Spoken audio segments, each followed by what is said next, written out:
Hello everyone.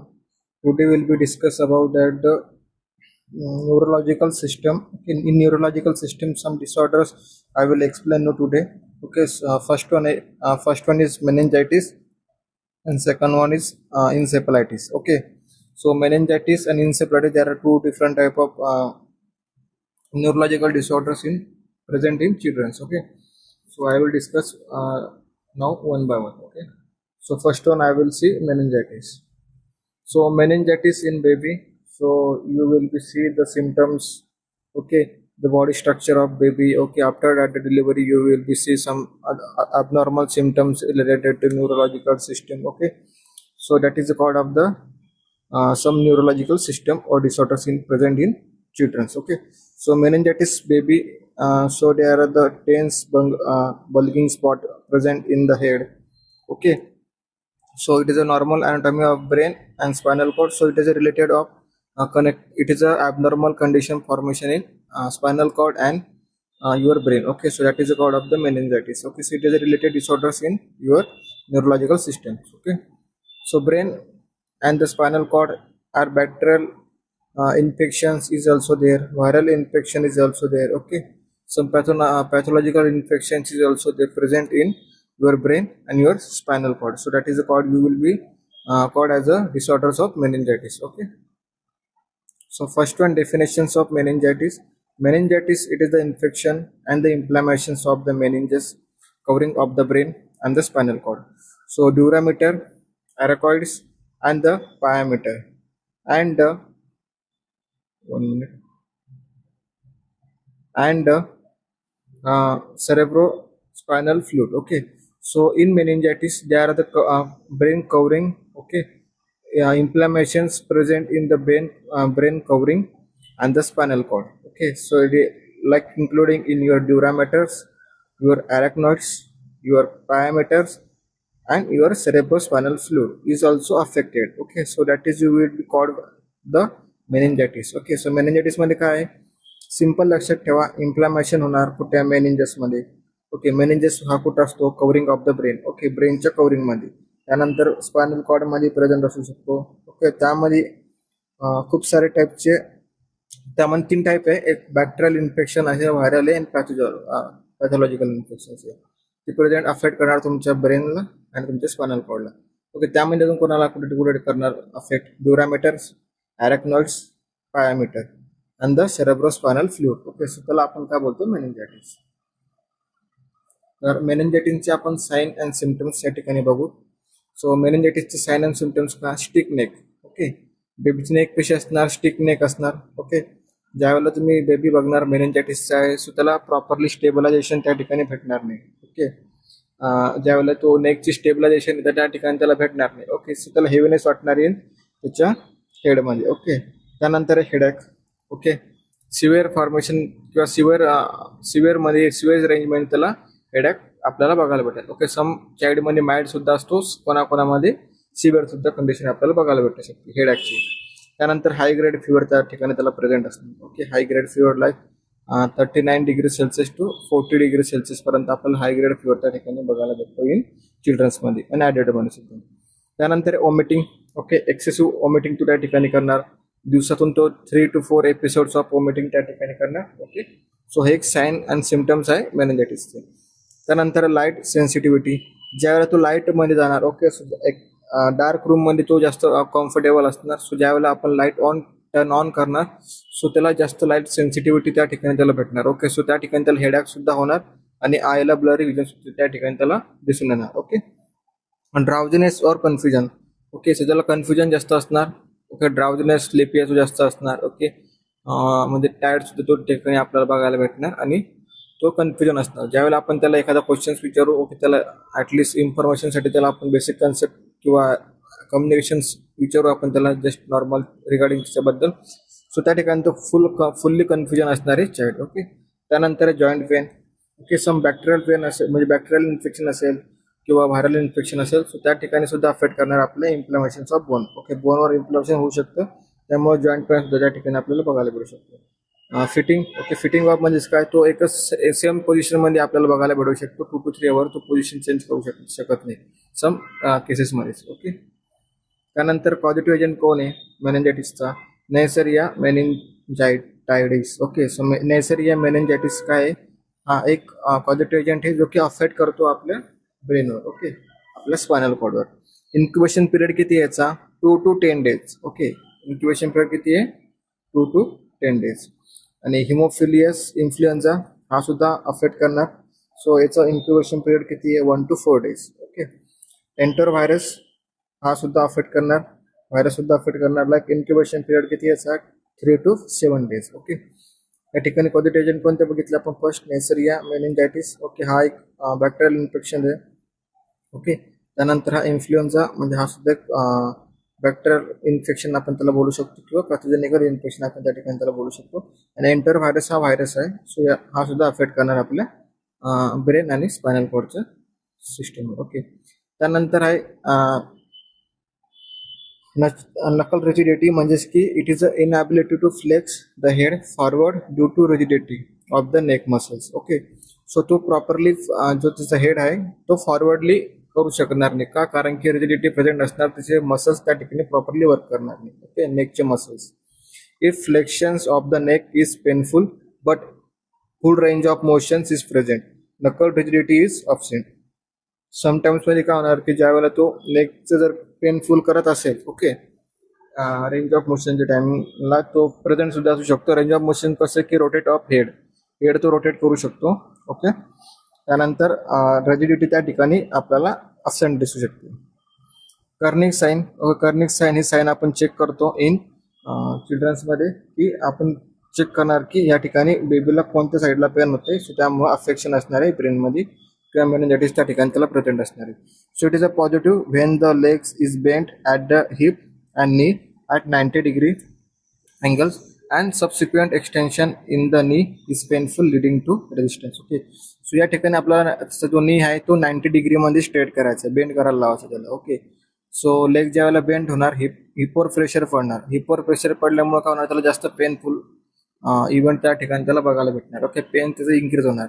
So pen increase झाल्यामुळे तो काय करणार? एक्सेसिव्ह क्राय सुद्धा करणार. एक्सेसिव्ह क्राय झाल्यानंतर आपल्याला कर्निक साईन आपण प्रेझेंट त्या ठिकाणी बोलणार की हा कर्निक साईन ही काय बेबीमध्ये प्रेझेंट आहे. सो आपल्याला साईन काय बघायला भेटणार की बेबीमध्ये मेनिंजायटिस हा प्रेझेंट आहे. ओके, त्यानंतर वुर्जिन्स्की स्काइन. ओके, वुर्जिन्स्की स्काइन मध्ये काय होणार की it is a appearance if involvement और इनव्हॉलंटरी lifting of the legs in meningeal irritation when lifting a patient head of the examining cuff with the patient lying supine. Okay, आता ह्या तुम्ही ब्रुझिंग नेक्स्ट साईन बघतात की ह्या नेक्स्ट साईन मध्ये काय आहे की बेबीला आपण बेबीचं हेड आहे ना ते आपण वरती करणार. ओके, आणि बेबीला सांगणार की तुमचे लेग्स ते बेंड करा. ज्यावेळेला तो लेग्स बेंड करणार, ओके, आणि हेड वरती करणार, सो त्याला कफिंग होणार. ओके, कफिंग झाल्यानंतर त्याला पेन सुद्धा त्या ठिकाणी होणार. सो आपण त्या ठिकाणी आयडेंटिफाय काय करणार आहे, पेशंटमध्ये मेनिंजायटिस हा प्रेझेंट आहे. ओके, त्यानंतर आहे ड्रग ऑफ चॉईस कोणते कोणते देतो की आपण ट्रीटमेंट कशी करणार मेनिंजायटिसची. अँटीबायोटिक्स आपण प्रोव्हाइड करणार. ओके, अँटीबायोटिक्समध्ये कोणती? अँपिसिलिन आहे, थर्ड जनरेशन ऑफ सिफॅलोस्पोरिन आहे. ओके, त्यानंतर सेप्ट्रिक झोन आपण त्या ठिकाणी देऊ शकतो. त्यानंतर अँपिसिलिन देऊ शकतो अँड अमायनो ग्लायकोसाइड्स आपण त्या ठिकाणी देऊ शकतो. ओके, कोणत्या कोणत्या देऊ शकतो आपण त्याला? थर्ड जनरेशन ऑफ सिफॅलोस्पोरिन, जसं की सेप्ट्रिक झोन आहे, त्यानंतर अँपिसिलिन आहे, अमायनो ग्लायकोसाइड्स आहे, आणि अँपिसिलिन आपण ही प्रोव्हाइड करतो अँटीबायोटिकमध्ये. अदर ड्रग्स ऑफ कोणते कोणते आहेत? डिजिटॅलिस ग्लायकोसाइड्स जसं की डिगॉक्झिन आहे to control the arrhythmias. Okay, अरेथमियासाठी ते ठिकाणी कंट्रोल करणार डिगॉक्झिन. मॅनिटॉल आहे due to decrease the cerebral oedema. Okay, oedema present असणार सेरिब्रममध्ये, सो त्या ठिकाणी तो मॅनिटॉल काय करणार? तो एडिमा डिक्रीज करणार. ओके, रिड्यूस करणार. सेडेटिव्स कोणते कोणते देतो आपण? For the restlessness. Sometimes baby restlessness असेल, प्रॉपर त्याला स्लीप होणार नाही, कन्फ्युजन असेल, त्या ठिकाणी आपण त्याला सेडेटिव्ह ड्रग्स देतो. ओके, ॲस्पिरिन देणार आपण त्याला, ॲसिटामिनोफेन देणार for the relieve headache and fever. Okay, aspirin आणि ॲसिटामिनोफेन देणार आपण त्याला हेडेक होत असेल तर, आणि फिवर असेल तर ह्या 2 टॅबलेट देणार. ओके, सो फर्स्ट वन आपण बघितलं अँटीबायोटिक. अँटीबायोटिकमध्ये कोणते कोणते? अँपिसिलिन, त्यानंतर सेप्ट्रिक झोन, अमायनो ग्लायकोसाइड्स. ओके, त्यानंतर आपण बघितलं डिगॉक्झिन, त्यानंतर डिजिटल ग्लायकोसाइड्स. ओके, त्यामध्ये आहे मॅनिटॉल, मॅनेटोल आपण एडिमा रेड्यूस करण्यासाठी देतो, डिक्रीज करण्यासाठी. सेडेटिव्ह ड्रग्स आणि ॲस्पिरिन आणि ॲसिटामिनोफेन आपण देतो for the control of fever आणि हेडेक. त्यानंतर रिफाम्पिसिन आणि सायब्रोबे आपण ही सायप्रोफे आपण ही त्या ठिकाणी टॅबलेट देणार. रिफाम्पिसिन फॉर द अँटीबायोटिक, सायब्रोफे द अँटीबायोटिक. अँटीफंगल कोणते कोणते देणार? अँटीबायोटिक देणार, ओके, मॅनेटॉल देणार. त्यानंतर कॉर्टिकोस्टेरॉइड्स कोणते कोणते देणार? आपण डेक्झामेथाझोन असेल, ओके, सल्फोरेस्टेक असेल, ओके. त्यानंतर अँटी कन्वर्जन कोणते कोणते? फिनाटोइन फॉर द कन्वर्जन, जे सिझर्स प्रेझेंट असेल बेबीमध्ये, सो त्या ठिकाणी आपण फिनाटोइन देतो फॉर द रिड्यूस द रेस्टलेसनेससाठी, ओके. सो या टाईपचे आपलं ड्रग ऑफ चॉईस आपण मेनिंजायटिसमध्ये देतो, ओके. त्यानंतर पिरियड ऑफ कम्युनिकेबिलिटी म्हणजे कोणते? A person can be pass the infection other form of the long the bacteria are present in the discharge from the nose and mouth. A person is no longer infection within 24 to 48 hours after the starting antibiotic treatment. Okay. So यामध्ये काय होणार की bacterial infection ज्यावेळेला present असतात, so discharge त्याच्या body through बाहेर पडणार, कुठून? नोज आणि माउथमधून, ओके. सो जो 24 to 48 hours जे इन्फेक्शन्स असणार आहे, सो पर्सन म्हणजे त्यावेळेला आपल्याला त्याला अँटीबायोटिक ही ट्रीटमेंट स्टार्ट करायची, okay.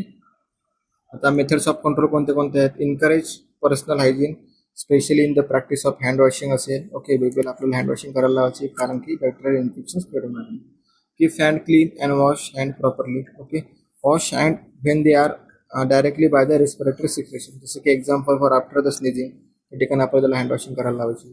Cover the nose and mouth while sneezing and कफिंगसाठी, ओके. त्यानंतर आहे dispose of nasal and mouth discharge properly. Do not share eating and drinking utensils and the wash them before use of the others, okay. Avoid going to overcrowded places, avoid करायला लावायचे आपल्याला की overcrowded places मध्ये तुम्ही जायचं, okay.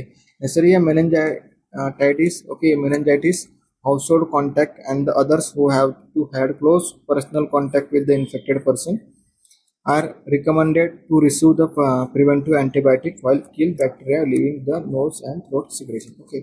So जर का तो नॅचरल मेनिंजायटिस त्यामध्ये प्रेझेंट असेल, सो आपण त्या ठिकाणी त्याला अँटीबायोटिक ट्रीटमेंट प्रोव्हाइड करू शकतो फॉर द अदर इन्फेक्शनसाठी, okay. For the contact of haemophilus, influenza, meningitis antibiotic may also be recommended, okay. Haemophilia, influenza सोबत जर का त्याचा कॉन्टॅक्ट झाला, सो आपण त्या ठिकाणी त्याला अँटीबायोटिक विल बी प्रोव्हाइड करणार, ओके. त्यानंतर effective vaccines against haemophilus influenza like type B and the some type of neisseria meningitis are available, okay. So इफेक्टिव्हनेससाठी आपण काय करणार आहे? वॅक्सिन देणार आहेत अगेन्स्ट द म्हणजे किल करण्यासाठी हिमोफिलिया इन्फ्लुएन्झा व्हायरससाठी, ओके. सो या ठिकाणी आपले मेथड्स ऑफ कंट्रोल होते of मेनिंजायटिस.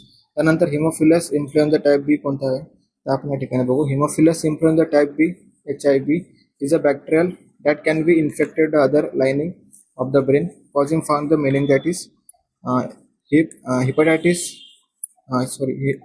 Hemophilus influenza B disease can occur often the 3 months to 3 years of age, peaking at 6 to 7 months of age. The disease is uncommon after the age of 5 years. So children should be Hemophilus influenza B vaccines at the 2 month of age. 2 month of age आपण त्या ठिकाणी HIV vaccine देणार. 6 month of age मध्ये आपण देणार, 4 month of age देणार आणि 12 to 15 month of age मध्ये आपण ही इम्युनायझेशन वॅक्सिन प्रोव्हाइड करतो. त्यानंतर vaccines against the 4 strain of neisseria meningitis like meningococcal conjugated vaccines असेल are the adolescent entering in the high schools and to college freshman living to the dormitories, okay. So ते dormitory मध्ये राहतात किंवा हाय स्कूल्समध्ये enter करतात, so त्या ठिकाणी आपण त्यांना मेनिंगोकोकल कॉन्जुगेटेड वॅक्सिन ही प्रोव्हाइड करतो. त्यानंतर नर्सिंग मॅनेजमेंट काय आहे मेनिंजायटिससाठी? Assess neurological status, monitor vital signs specially in temperature frequently और continuously.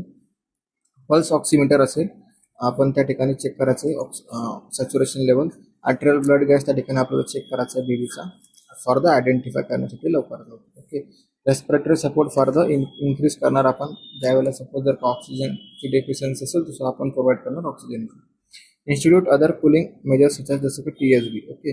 Monitor input and output closely आपल्याला करायचं आहे. त्यानंतर encourage adequate fluid intake, okay. त्यांना इनकरेज करायचं की ॲडिक्वेट फ्लूड करा, लो पर्सेंटेज ऑफ मध्ये फ्लूड तुम्ही इनटेक करा. Darken the room is photophobia is present, okay. So त्याला आपण जास्त करून डिम लाईटमध्ये आपल्याला त्याला ठेवायचं आहे कारण की फोटोसेन्सिटिव्हिटी त्याला जास्त होणार म्हणून, ओके. सो त्यानंतर assist with the position to comfort neck stiffness, turn patient slowly and carefully with the head and neck and alignment. Okay, so जर का त्याला कम्फर्ट पोझिशन आपल्याला प्रोव्हाइड करायची स्टेपनेस असेल प्रेझेंट त्यावेळी. Okay, elevate the head of bed to decrease the intracranial pressure and the reduce pain. Okay, elevate of head bed म्हणजे काय, ज्यावेळेला बेबी बेडवर ॲडमिटेड आहे, सो आपण ज्यावेळेला बेडचा जो हेड आहे, बेडचा जो पार्ट आहे तो आपल्याला एलिव्हेट करायचा आहे वरच्या साईडला घ्यायचं, कारण की त्यावेळेला काय होणार, आपलं इंट्राक्रॅनियल प्रेशर हे डिक्रीज होणार आणि it including in the other one also. Okay, so intracranial pressure will be also decrease and your pain will be also decrease. Administration vaccines against hemophilic influenza type B for children and the meningitis will be patient for high risk of salmonella pneumonia for the patient with the chronic illness and the elderly. Okay, so in the elderly patient you will be see some pneumonia diseases also present. Okay, in children means you will be see some influenza vaccines you also give as per the patient condition. So inform patient about the importance of vaccinations. Okay, so you will be give health educations of mother and the father of children, so about the vaccinations. After that you will be give medical management like vancomycin hydrochloride is a combination with one of the cephalosporin. It's administered for the IV. Okay, so vancomycin and the hydrochloride we will give combinations, म्हणजे की तुम्हाला vancomycin सुद्धा द्यायची आहे, हायड्रोक्लोराइड सुद्धा त्या ठिकाणी तुम्हाला द्यायची आहे of the patient of administer करायची तुम्हाला डायरेक्टली थ्रू IV.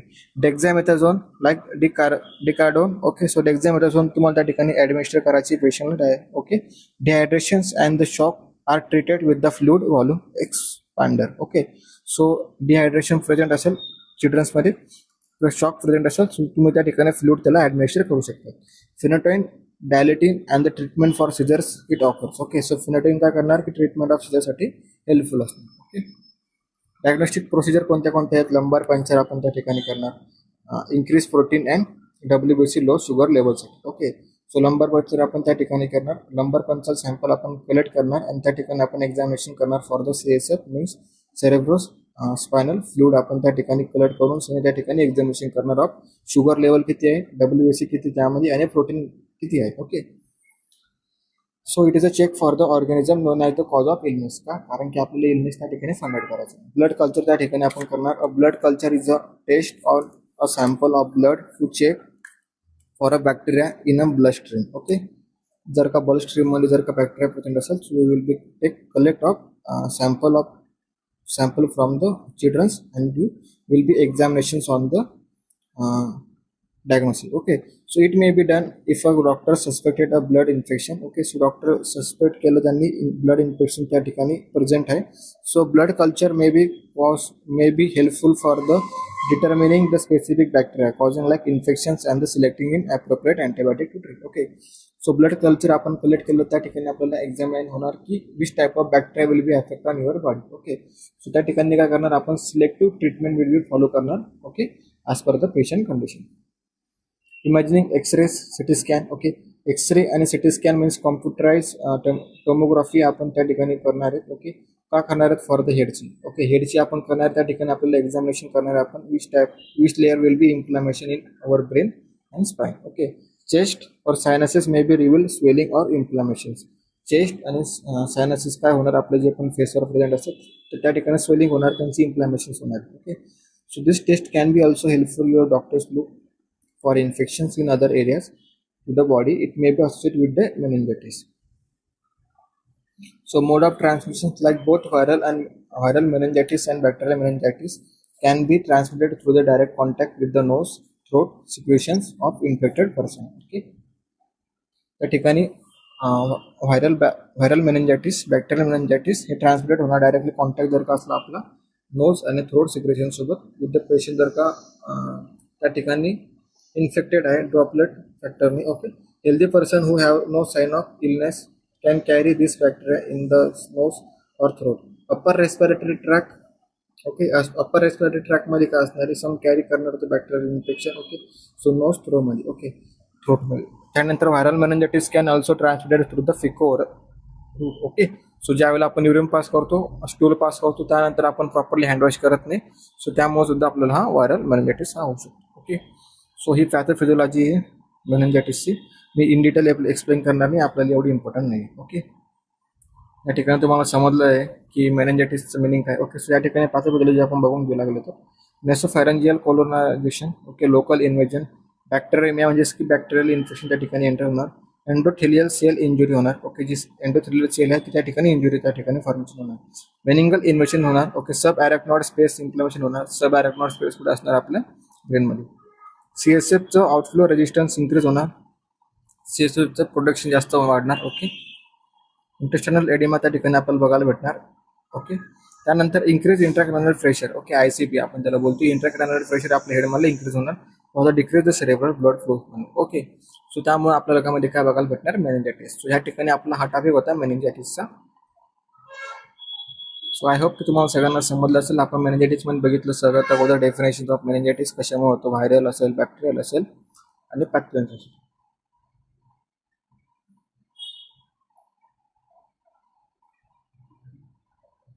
ओके, नंतर आपण बघितलं कॉजेस कोणते बॅक्टेरिया जास्त अफेक्ट करणार आपल्या बॉडीवर. डायग्नोस्टिक इव्हॅल्युएशन बघितलं. ओके, त्यानंतर मॅनेजमेंट बघितलं, नर्सिंग मॅनेजमेंट असेल, मेडिकल मॅनेजमेंट असेल. ओके, त्यानंतर सर्जिकल मॅनेजमेंट असेल. त्यानंतर आपण बघितलं की आपण त्याला प्रिव्हेंट कसं करतो ॲज अ नर्सिंग मॅनेजमेंट म्हणून. ओके, सो या ठिकाणी आपला टॉपिक होता मेनिंजायटिस. सो तुम्हाला सर्वांना कळलं असेल मेनिंजायटिस म्हणजे काय. न्यूरोलॉजिकल सिस्टमला डिसऑर्डर्स आहे. हा मोस्ट कॉमन आहे. म्हणजे की याचा रेट जर का आपण बघितला so 5 to 6 childrens will be affected in एक हॉस्पिटल असो किंवा 500 पैकी 3 ते 4 हे चिल्ड्रन्स अफेक्टेड असतात मेनिंजायटिसमुळे. ओके, या ठिकाणी आपला हा टॉपिक संपलेला आहे meningitis. So thank you so much for your